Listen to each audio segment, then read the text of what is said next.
Media اور دیگر ہمارے ہمدرد دوستوں کی یہ اپنے ان ایل ولز میں اور غیر قانونی اور غیر آئینی کاموں میں کامیاب نہیں ہو سکے۔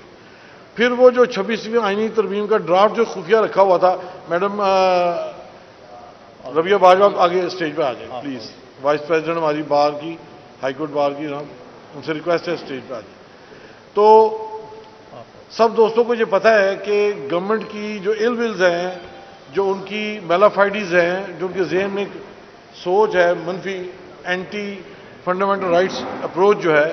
اس کے نتیجے میں انہوں نے شب خون مارنے کی کوشش کی کانسٹیٹیوشن کے اوپر، جو کہ آپ کی میڈیا کے دوستوں کی، وکلا کی اور باقی دیگر ہمدرد دوستوں کی انٹرونشن سے وہ کامیاب نہیں ہو سکے۔ اس کے بعد مسلسل آپ دیکھ رہے ہیں کہ تسلی نہیں ہو رہی 26ویں آئینی ترمیم جس طریقے سے ہوئی کہ مولانا فضل الرحمان صاحب کو کہنا پڑا کہ میرے 8 ممبران کے بنا پہ میں نے جو پارلیمنٹ میں زور لگایا، میرے علم میں آیا کہ 11 ممبران انہوں نے خرید لیے ہیں۔ وہ جو فائز عیسیٰ صاحب نے آرٹیکل 63A کی بحالی کر کے اور جو ملک کا نقصان کیا، اس کے نتیجے میں ہارس ٹریڈنگ کا معاملہ کھل گیا اور مولانا فضل الرحمان صاحب کے بقول 11 ممبران پارلیمنٹ جنہوں نے خرید کے چھپا کے رکھے ہوئے تھے۔ تو یہ سارے معاملات قوم کے سامنے ہیں۔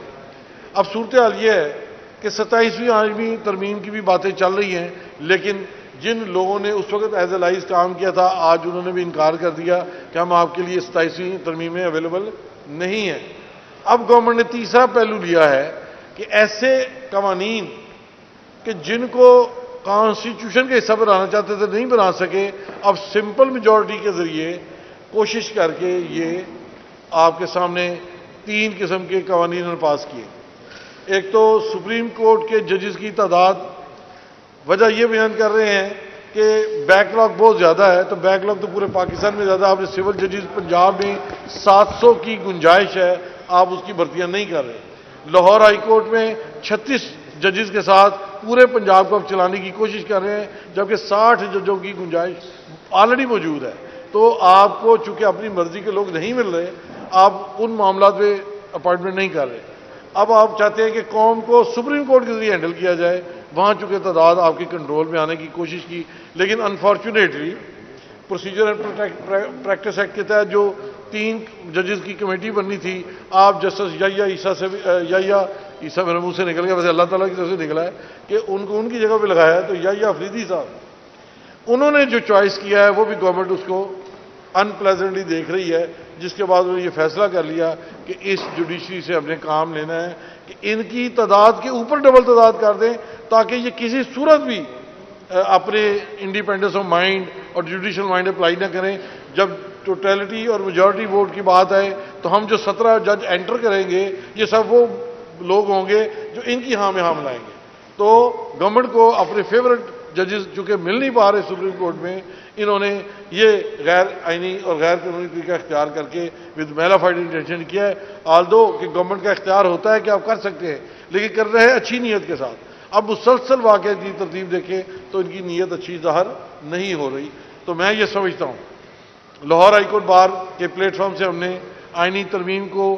چیلنج بھی کیا ہے۔ ہمارے کونسلس میں سینیٹر حامد خان صاحب ہیں، وہ سپریم کورٹ میں چیلنج ہو چکا ہے۔ ہم سمجھتے ہیں کہ قوم کے ساتھ عوام کے حقوق کے اوپر غصب جو ڈاکہ ہم نہیں مارنے دیں گے، اور ہر وہ ایکٹ جو میلافائڈی ہوگا، بری نیت سے ہوگا، ہم اس کے راستے کی رکاوٹ بنیں گے، اور اپنے عوام، وکلا اور اپنے میڈیا کے دوستوں کے تعاون سے انشاءاللہ ہم پوری طرح اس کے اوپر ان آئینی حقوق کو تحفظ کرنے کی کوشش کریں گے۔ جو ذوالفقار صاحب سابق صدر تشریف لے آئے گی، تو میں ریکویسٹ کروں گا ہمارے لائرز کمیونٹی پاکستان کے سینئر قائد جناب حامد خان صاحب وہ ذرا ان معاملات پر ذرا بھی روشنی ڈالیں۔ جناب حامد خان صاحب۔ بسم اللہ الرحمن الرحیم۔ میں جناب اسد منظور بٹ صاحب صدر لاہور ہائی کورٹ بار ایسوسی ایشن اور جناب ہمارے نائب صدر گیلن صاحب دونوں اکٹھا کیا ہے، اور آپ سب کا ممنون ہوں کہ آپ تشریف لائے، کیونکہ ملک جس حالات سے گزر رہا ہے، رات کے اندھیرے میں جو شب خون مارے جا رہے ہیں عدلیہ پر، آئین پر، جمہوریت پر، یہ پاکستان کی تاریخ کا ایک بہت ہی افسوسناک باب ہے، افسوسناک وقت ہے جس سے ہم گزر رہے ہیں۔ اس میں صرف وکلا نہیں، پاکستان بھر کے عوام بڑی سخت مشکل میں اور ہر طرح کے ظلم اور ستم کے پاسبلٹی میں بیٹھے ہیں۔ تو پہلی بات میں یہ کہوں گا کہ پچھلی رات کی جو قانون سازی ہوئی، بغیر نوٹس کے، بغیر کسی ایجنڈے کے، رات کے اندھیرے میں انہوں نے ایک قوانین لے کے آئے ہیں جو کہ آئین، عدلیہ اور جمہوریت کے کافن میں آخری کیل ٹھونکا گیا ہے۔ جو کچھ بچ گیا تھا، بالکل صحیح کہا اسد صاحب نے، جو کچھ بھی اگر بچ گیا تھا 26ویں ترمیم میں، وہ کل رات انہوں نے کیل ٹھونک دیا ہے، تاکہ نہ اس ملک میں کوئی آئین رہے، نہ اس ملک میں کوئی عدلیہ رہے، نہ اس ملک میں جمہوریت کہیں پر بھی نظر آئے۔ تو یہ کل جنازہ، آخری جنازہ نکالیا ہے۔ دوسری بات یہ ہے کہ ہم نے وکلا نے ہرگز 26ویں ترمیم کو اور اس کو ایکسیپٹ نہیں کرنا، اور اس لیے ہم نے پٹیشنز کر دی ہیں۔ میں جناب اسد منظور بٹ صاحب اور گیلن صاحب اور دوسرے ہمارے جو ہائی کورٹ بار کے نمائندگان ہیں، ان کا ممنون ہوں کہ انہوں نے پٹیشن فائل کی ہے، جو کہ ہفتے والے دن فائل ہو گئی، اور اس کے ساتھ ساتھ پٹیشنز فائل ہو چکی ہیں دوسرے صوبوں سے بھی، بلوچستان سے بھی فائل ہو چکی ہیں، سندھ سے بھی فائل ہو چکی ہیں، اور ایبٹ آباد سے بھی، اور مختلف بار ایسوسیشنز فائل کر رہی ہیں۔ اور انشاءاللہ تعالی یہ ترمیم، ہم اس جو 26 ترمیم کا چیلنج ہے، اس کو ہم آخر تک اس کے لیے لڑیں گے اور ہر طرح سے کوشش کریں گے کہ 26ویں ترمیم کا خاتمہ کیا جائے، کیونکہ یہ ملک میں آئین کے اوپر سب سے بڑا دھبا ہے اور اس سے آئین میں پولوشن پیدا کی گئی ہے۔ تیسری بات یہ ہے کہ کل رات وہ کام ہوا ہے جو کہ پچھلے 50-60 سال میں نہیں ہو سکا۔ کسی نے بھی ڈکٹیٹرز کے زمانے میں بھی 5 سال کی term chief of army staff کو نہیں دی تھی، وہ بھی 3-3 سال کے بعد اپنے آپ کو ایکسٹینڈ کرتے رہتے تھے، چاہے وہ ضیاء الحق تھا یا مشرف تھا، لیکن 5 سال کی ٹرم بعد کوئی کانسیپٹ نہیں۔ دنیا بھر میں نے یہ دیکھا کہ چیف آف آرمی اسٹاف کا 5 سال کی ٹرم کہیں پر دنیا میں نہیں ہے۔ امریکہ میں غالباً 4 سال ہے، اور 4 سال میں کوئی ایکسٹینشن نہیں ہوتی۔ انڈیا میں 3 سال ہے، کوئی ایکسٹینشن نہیں ہوتی۔ یہاں 5 سال کی گئی، اور اس کے ساتھ 5 سال اور ایکسٹینڈ کرنے کا بھی اس میں انہوں نے گنجائش رکھی ہے، تاکہ اب 10 سال کے لیے جو بھی چیف آف آرمی اسٹاف بنے وہ ملک کا بادشاہ بن جائے۔ بادشاہ تو وہ پہلے ہی ہے، لیکن اب ان کو سرکاری طور پر بھی ہماری جو ان کے ساتھ ملی ہوئی سو کالڈ جعلی اسمبلی ہے، جس میں سارے وداؤٹ لیجٹیمیسی بیٹھے ہوئے ہیں، وہ اصل میں یہ چیف آف آرمی اسٹاف کو ایکسٹینشن نہیں دی گئی، یہ اپنی حکومت کو ایکسٹینشن دی ہے، کیونکہ وہ تو کھڑی اس کے کندھے کے اوپر ہے۔ اس لیے اس کو ایکسٹینڈ کرنا بہت ضروری تھا ان کے لیے، تاکہ ان کی حکومت بھی ایکسٹینڈ ہوتی رہے۔ تو ایکچولی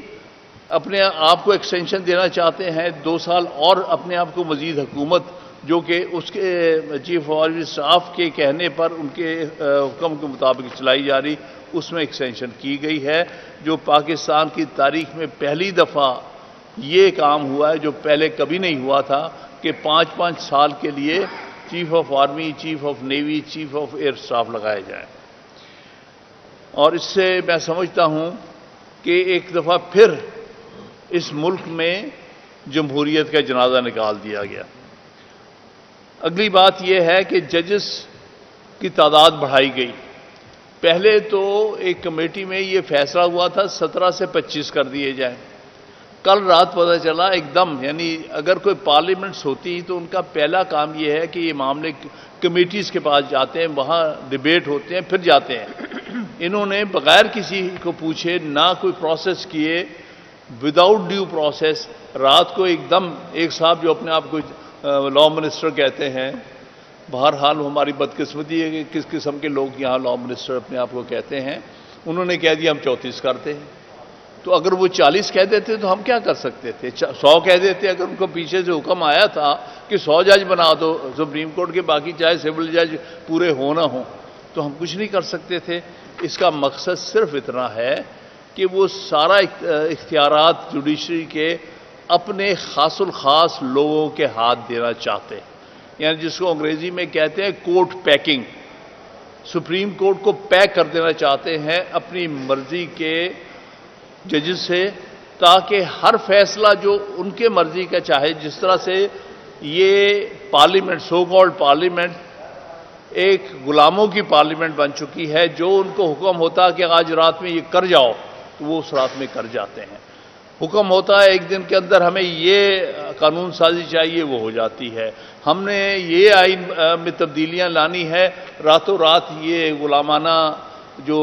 ہماری پارلیمنٹ ہے وہ کرتی ہے۔ اب یہ چاہتے ہیں اتنے ہی غلام ہم سپریم کورٹ میں بٹھا دیں، تاکہ جو ہم ان کو پیسے بھیجیں کہ بھئی اب یہ ہمیں تو آپ سے فیصلہ چاہیے، راتوں رات وہ بھی بیٹھ کے فیصلے کر دیا کریں۔ تو اب جو ہے غلاموں کی تعداد میں اضافہ، اور انسٹیٹیوشنز بھی مکمل طور پہ، یعنی پارلیمنٹ کو انہوں نے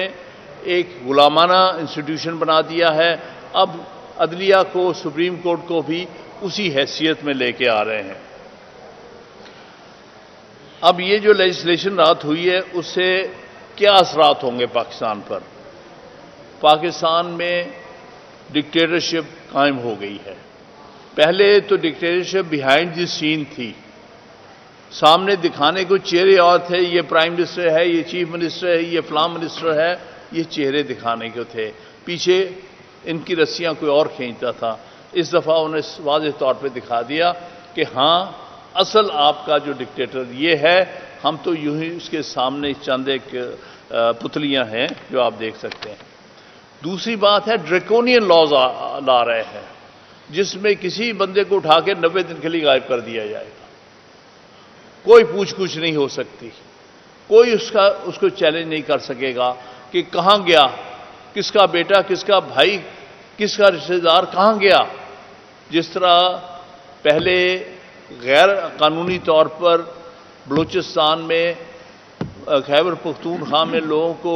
غائب کر دیا جاتا تھا، اب سارے ملک میں قانونی طور پہ غائب کر دیا جائے، مطلب انہوں نے قانونی اس کے اوپر لباس پہنا دیا اس غیر قانونی ایکٹیویٹی جو کہ عرصے سے چل رہی تھی۔ غیر انسانی لوگوں کے ساتھ جو ہے وہ سلوک کیا جائے گا ان ساری جو ہے لیجسلیشن کے بعد، یعنی جس کو 90 دن غائب کیا جائے گا اس کا کون والی وارث ہوگا، اور نہ عدالت میں جا سکے گا، نہ پتہ چل سکے گا اس کے ساتھ کیا سختی ہو رہی، ٹارچر ہو رہا، زندہ ہے، مردہ ہے، کہاں گیا۔ تو اس لیے ان ہیومن ٹریٹمنٹ اور جو ہمارے بنیادی حقوق ہیں آئین کے تحت جو دیے ہوئے ہیں ان کو بالکل ختم کر دیا گیا ہے۔ ایسی صورتحال میں بنیادی قانون کوئی، بنیادی حق کوئی رہا ہی نہیں کسی کا۔ ہم وکیل کس کا بنیادی حق دلا سکیں گے؟ لوگ کہاں بنیادی حق کے لیے جائیں گے؟ یہ عدالتیں تو بے بس اور بالکل ان کی نوکر اور غلامانہ ہوگی، لہذا ہمارے فنڈامنٹل رائٹس اور ان کی انفورسمنٹ کو ختم کیا جا رہا ہے۔ اگلی بات، ہم چیف جسٹس آف پاکستان ان سے یہ کہتے ہیں، اپیل کر رہے ہیں کہ خدارہ وہ جو ہم نے آپ کے سامنے پٹیشنز ڈالی ہیں 26ویں ترمیم کی چیلنج کرنے کی، ان کو جلد سے جلد لگاؤ۔ اور آج آپ کے سامنے پبلک آ گیا ہے، 2 سینئر ججز کا خط آ گیا، آپ نے دیکھا ہوگا، اب تو وہ اویلیبل بھی ہے۔ اس میں انہوں نے یہ کہا ہے، جو کہ ممبرز ہیں اس کمیٹی کے جو فکس کرتی ہے پریکٹس اینڈ پروسیجر کمیٹی کے، انہوں نے کہا کہ بھائی ہم نے آپ کو کہا کہ اس ہفتے جو 4 تاریخ سے یہ ہفتہ شروع ہوا ہے، اس میں جتنی بھی پٹیشنز ہیں وہ جس میں 26ویں ترمیم چیلنج کی گئی ہے ان کو آپ فکس کریں فل کورٹ کے سامنے، کیونکہ ہم نے بھی اپنی پٹیشنز میں یہی کہا ہے کہ یہ پٹیشن جس میں آئینی ترمیم جو چیلنج ہوتی ہے وہ فل کورٹ کے سامنے سنی جاتی ہے، تو یہ فل کورٹ بنا کے اس کے سامنے لگائیں۔ اس کے برعکس موصوف نے آج جو ایک ہم غیر آئینی سمجھتے ہیں جوڈیشل کمیشن، اس کی میٹنگ کال کر لی، اس کا مطلب ہے کہ نیتیں کوئی اچھی نظر نہیں آتی. ہمیں نظر آنے لگ گیا، ہم سمجھتے شاید اس کے آنے کے بعد وہ قاضی فائز حصہ سے معاملات میں تبدیلی آ جائے، لیکن یہ جو کام ہوا ہے جس میں آج 2 ججز کا، سینئر ججز کا جو خط منظر عام پہ آیا ہے، اس سے ہمیں سخت قسم کی تشویش ہے کہ سپریم کورٹ کا چیف جسٹس جو ہے وہ معاملات کو کسی اور طرف لے کے جا رہا ہے. تو میں پھر بھی ہم اپیل کرتے ہیں کہ پھر فال لگائیں یہ ساری کیسز، فل کورٹ کے سامنے 26ویں ترمیم کے کیسز پھر فال لگائیں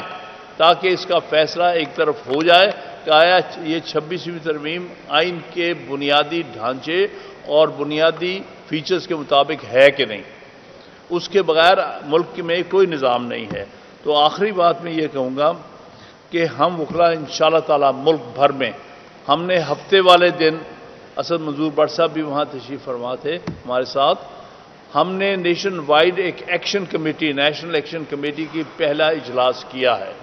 اس میں ہم نے فیصلہ کیا ہے کہ وکلا آرام سے نہیں بیٹھیں گے جب تک ہم 26ویں ترمیم اور اس کے ملی جلی لیجسلیشن سے ہم قوم کو چھٹکارا نہ دلا دیں. اور یہ ہم اپنی جو ایک موومنٹ ہے اس کو اور تیزی سے آگے لے، کل رات کی جو ڈیولپمنٹ سے ہم اس کو اور مزید تیزی سے آگے لے کے جائیں گے انشاءاللہ تعالی، تاکہ ہم آئین کو، عدلیہ کو، لوگوں کے بنیادی حقوق کو، جمہوریت کو اور ملک کو بچا سکیں. یہ جو موومنٹ ہے، وکلا کی جو موومنٹ چل رہی ہے اور آگے تیز ہونے جا رہی ہے، یہ ملک کے نہ صرف آئین اور عدلیہ، ملک کو کی سالمیت کو بچانے کی یہ موومنٹ ہے. میں بہت بہت ممنون ہوں آپ سب.